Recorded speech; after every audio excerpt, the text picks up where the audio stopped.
Olá, nono ano, tudo bem com vocês? Professor Roberto falando. Bom, espero que todos estejam bem se cuidando, tá bom? Bom, eu estou aqui para dar início à nossa segunda videoaula, certo? Diferente da primeira, que foi resolução de exercício, basicamente, essa segunda eu estou propondo a gente fazer uma revisão de uns conteúdos que a gente viu em sala, tá bom? Que vocês têm no livro didático de vocês e para melhorar, né, o aprendizado, tá bom? Espero que vocês gostem. Acompanhe comigo a leitura dos slides e boa aula. Bom, pessoal, esse daqui é o índice dos conteúdos que eu fiz uma escolha para a gente trabalhar hoje, tá? Dentre eles nós temos arte e proporção, a perspectiva, ilusão e música popular brasileira, tá? Que foi o último conteúdo que a gente explorou em sala, certo? Bom, pessoal, em se tratando de proporção e perspectiva, né, lembrem do período do Renascimento, tá? As artes e as ciências elas tiveram uma grande evolução. Os artistas revisitaram a antiguidade clássica, no caso a Grécia e a Roma antiga, e avançaram nos estudos sobre anatomia e proporção humana. A ciência se aproximou da arte e o estudo sobre proporção se aliou à matemática e buscou encontrar a precisão e a harmonia das medidas humanas. Bom, pessoal, junto com o estudo dessa proporção, certo? Da proporção, os artistas renascentistas eles pesquisaram uma forma de criar a ilusão de profundidade, de tridimensão espacial na superfície bidimensional da pintura, tá? Como era feito antigamente, tá? E essa técnica de ilusão espacial foi denominada de perspectiva e é usada até hoje nos pintores e desenhistas. A gente vai ver já já como é que funciona elas, tá bom?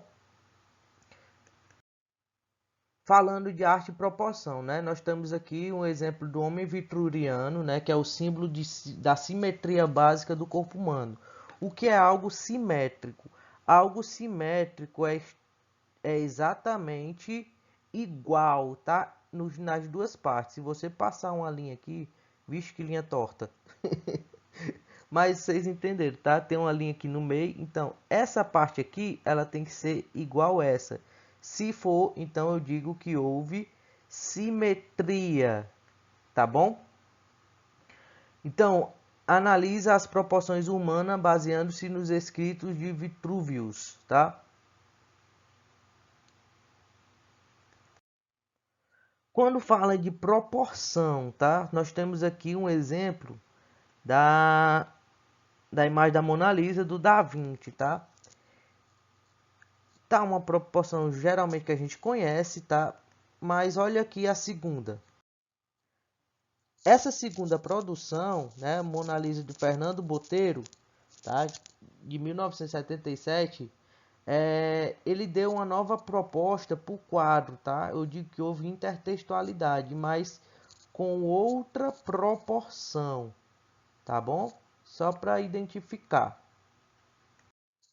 Bom, falando agora em perspectiva e ilusão, né? A perspectiva, ela é usada para criar em um suporte bidimensional, a sensação de tridimensão, né? Por meio da ilusão de profundidade. Bom, esse recurso que engana o olhar, porque ele dispõe as formas em linhas imaginárias que se encontram em um ponto. E essas formas que estão mais próximas do ponto se apresentam menores que as que estão em planos anteriores. Roberto, como assim? Calma, pessoal. Vamos com calma, tá? Já já a gente explica melhor isso, tá bom?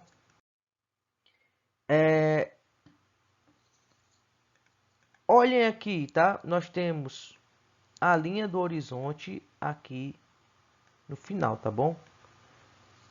Essa linha aqui, ó, vai de encontro à linha do horizonte. E isso dá uma ideia de profundidade, tá? É isso que ele quis explicar quando fala de perspectiva, tá? Então, primeiramente nós temos a linha do horizonte aqui e depois as linhas imaginárias, né, para chegar no ponto, para dar uma ideia de profundidade, entenderam? Bom, o pintor que foi considerado precursor né, do uso da perspectiva foi o Giotto, certo? No fim da Idade Média, tá? Considerado o introdutor da perspectiva nas artes, ele quebrou a tradição da pintura medieval, que como era de colocar as pessoas mais importantes em tamanhos muito maiores, né? No caso, se fosse numa característica antiga, tá? Essa imagem aqui, Jesus ia estar maior, tá? E ele teve essa ideia, tá? Além de fazer todas as figuras humanas em tamanhos proporcionais entre si, tá? Mais lógico, ele as colocou em vários planos, né? Posicionando as do fundo sempre um pouco menores que as do plano anterior, para ficar uma coisa mais realista, tá bom?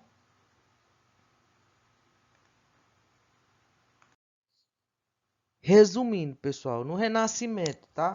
A perspectiva foi introduzida e usada na pintura. Os artistas do período contribuíram em grande parte com os estudos científicos voltados para a arte. Por quê? Porque tiveram essa preocupação matemática, científica, tá bom? E isso refletiu diretamente nas produções artísticas, tá bom? Com relação aos dias atuais, a computação gráfica ela possibilita desenhar e modelar em 3 dimensões. A utilização de programas de desenho, modelagem e animação tridimensional que nos dão a sensação de altura, largura, profundidade ao mesmo tempo. Vamos aqui ver como é que funciona isso, tá bom? Observem, né? Nós temos aqui o ponto de fuga. O ponto de fuga, bem aqui, tá? Que é o ponto de fuga, é o ponto para onde se direciona todas as linhas, tá? Isso daqui, pessoal, não é que você vai desenhar fazendo essas linhas, não. Isso daqui é uma linha imaginária, tá bom? Para você entender a proporção. Por exemplo, aqui, quem está mais perto, né? Ó, quem está mais perto vai ficar maior do que quem está mais longe para ter uma ideia de proporção, tá bom? Olha aqui o tamanho, tá? Comparando essas 3 figuras. A pessoa que está mais perto, ela fica maior. É igual o olho humano, tá? Tá usando só a lógica aqui, tá bom? O segundo ponto a ser observado é a linha do horizonte, tá? A linha do horizonte é a linha imaginária de encontro entre o céu e a terra. No caso aqui, ó, a linha do horizonte, certo? Minha linha não ficou reta, como sempre. Oh, meu Deus. Ô, linha. Tudo bem, mas vocês entenderam, né? Essa linha aqui vai ser a linha do horizonte, né? O que é a linha do horizonte? A linha imaginária de encontro entre o céu e a terra. O que é esse ponto de fuga? É o ponto de encontro de todas as linhas imaginárias, tá bom? E por último, linhas convergentes, tá? As linhas convergentes são linhas imaginárias que se direcionam para o mesmo ponto.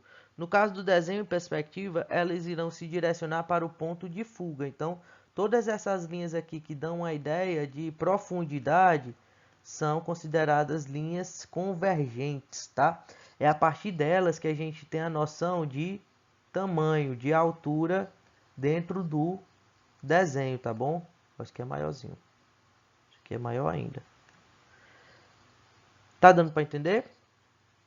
Continuamos.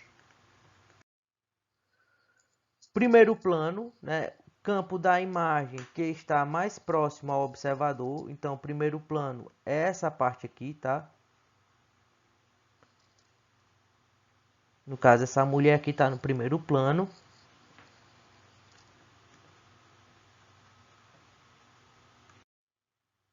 O segundo plano, campo da imagem que está mais distante do observador. Esse cara aqui está no segundo plano. A mulher está no primeiro plano. O cara está no segundo plano.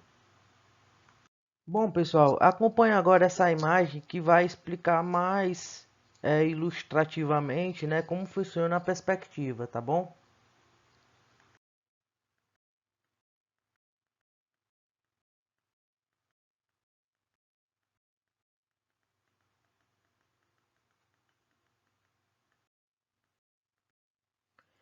Reparem aqui, ó, nós temos o plano de fundo, no caso que seria a linha do horizonte e as linhas convergentes, tá bom? Simples, né? Vamos analisar agora numa pintura, tá? Para ficar mais fácil. Reparem, né? Essa pintura, A Última Ceia do Leonardo da Vinci, tá?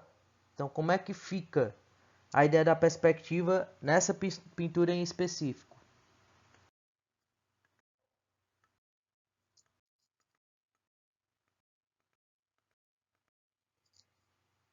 Então, aqui dá para ter uma ideia de profundidade a partir dessas janelas aqui, tá bom? Então, elas estão indo em encontro a um plano de fundo, tá bom? Vamos para outra imagem. Observem bem.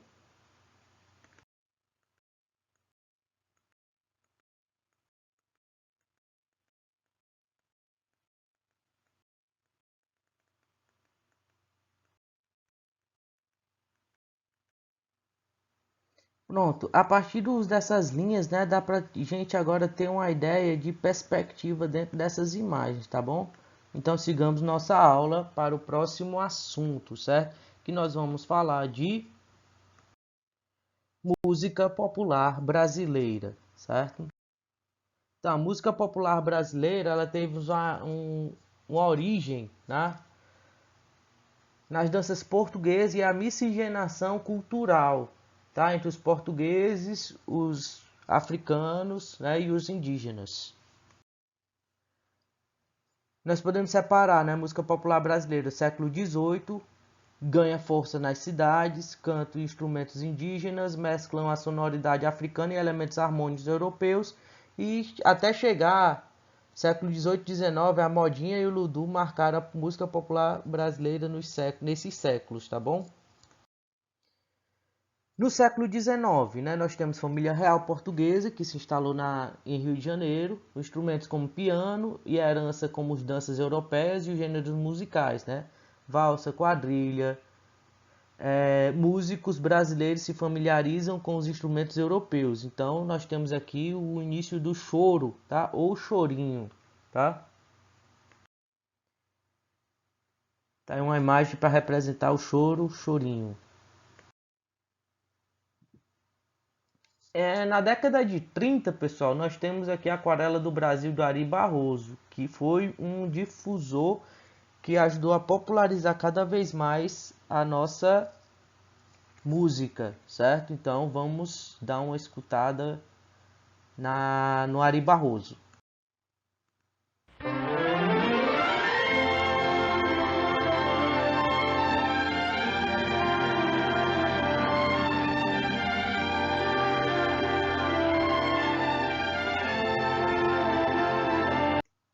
Lembrando que esse vídeo é uma produção da Disney, tá? Daí vocês têm que ter uma noção de quão importante, né, para a cultura brasileira tem o Ari Barroso e a sua música, tá bom?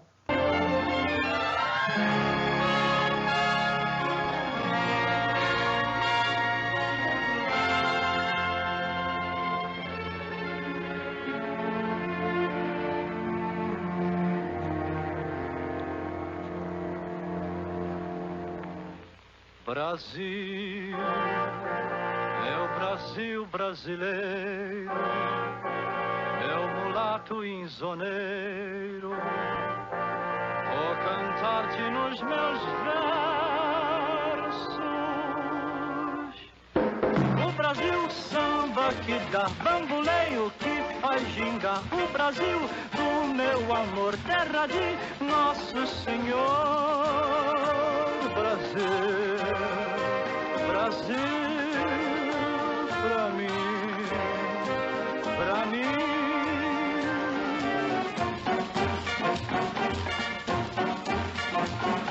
Oh, esse coqueiro que dá coco, oi onde amarro a minha rede, nas noites claras de luar. Brasil,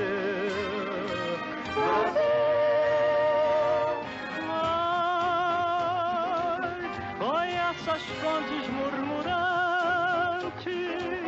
foi onde eu mato a minha sede e onde a lua vem brincar. Foi esse Brasil lindo e trigueiro, é o meu Brasil brasileiro, terra de samba e pandeiro, Brasil, Brasil,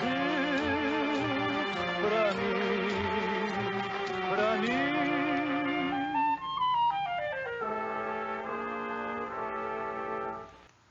Muito bacana, né, pessoal? Eu vou parar aqui porque é muito legal, aí a gente vai se estender muito no tempo, tá bom? Sigamos.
Outros expositores bastante importantes para a nossa música popular brasileira, né, na década de 40, tá? É o Calbi Peixoto e o Luiz Gonzaga, tá? Com a produção artística e literária, tá? No contexto histórico, tá? Relacionado à ditadura instalada no Brasil. Nós temos como destaque, né, além do Luiz Gonzaga, Emilinha Borba, Dalva de Oliveira, Ângela Maria, Cabo Peixoto eu já falei, Dolores Duran, entre outros, tá bom? Agora nós vamos ver um exemplo, tá, do nosso rei, certo?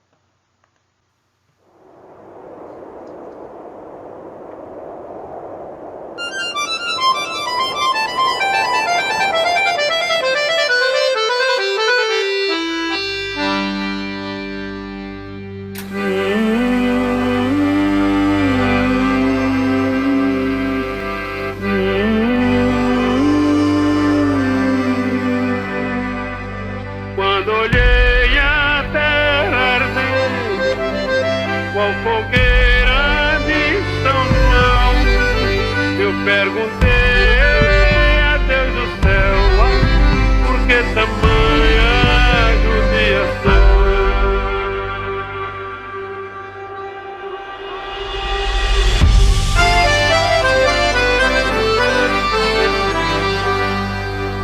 Que braseiro que fornaia, nenhum pé de plantação. Por falta d'água perdi meu gado, morreu de sede meu alazão. Por falta d'água perdi meu gado, morreu de sede meu alazão.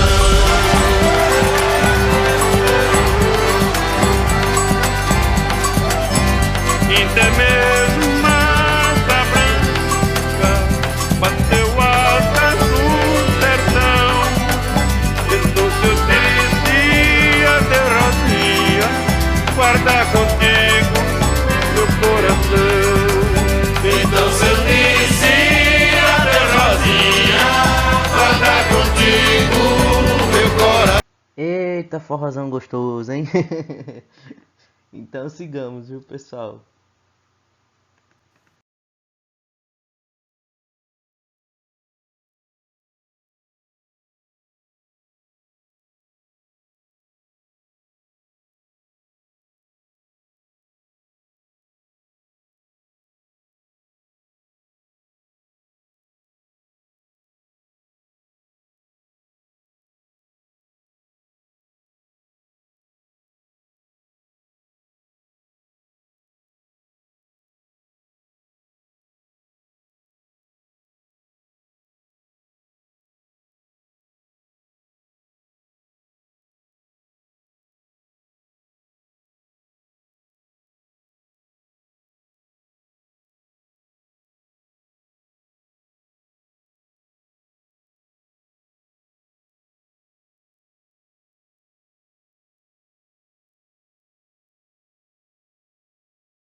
E a gente chega assim, um dos principais, tá? Assim, nomes que ajudou a internacionalizar a nossa música, tá? Nossa música popular brasileira no fim dos anos 50 e 60, tá?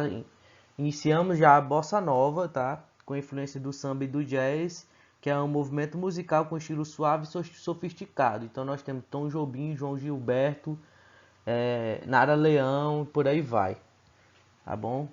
Então, para a indústria americana de música,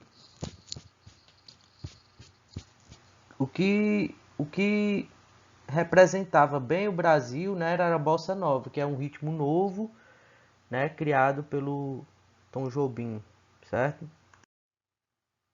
Vamos agora um exemplo da bossa na voz do Tom Jobim.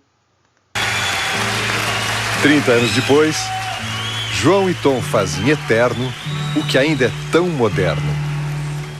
Se você disser que eu desafio, saiba que isto em mim provoca imensa dor. Nem só privilegiados têm ouvido igual ao seu. Eu possuo apenas o que Deus me deu. Se você insiste em classificar meu comportamento diante musical, eu mesmo mentindo devo argumentar que isto é bossa nova, que isso é muito natural. Isso é bossa nova, isso é muito natural. Fantástico, fantástico, fantástico. Certo? Eu me emociono. Bossa nova, muito bom mesmo. Tomara que vocês peguem gosto, tá? Tô pedindo para vocês mudar o estilo de vocês, não. Tô pedindo só para vocês conhecerem, né? Novas opções de música, tá certo? Sigamos com a nossa aula, tá? Tá terminando, viu, pessoal?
Nós temos aqui outro período, de 64 a 89, tá? Surgem canções com temas relativos à situação social e política do país, letras de protesto contra o subdesenvolvimento, a opressão e a exploração do trabalho, tá? Nós temos nomes como Chico Buarque, Caetano Veloso, Geraldo Vandré, dentre outros, tá? Gilberto Gil.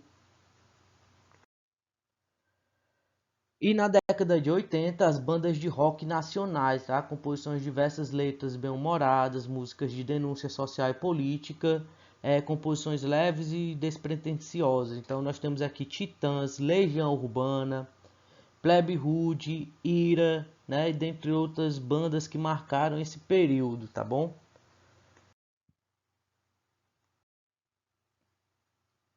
Na música contemporânea, pessoal, para finalizar, tá? Há uma diversidade de artistas, né?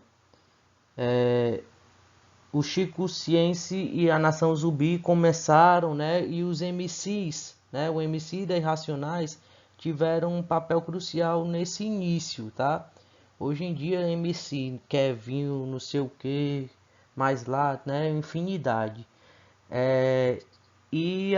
O sertanejo, tá? Tá muito em voga na, nas paradas de sucesso, tá bom?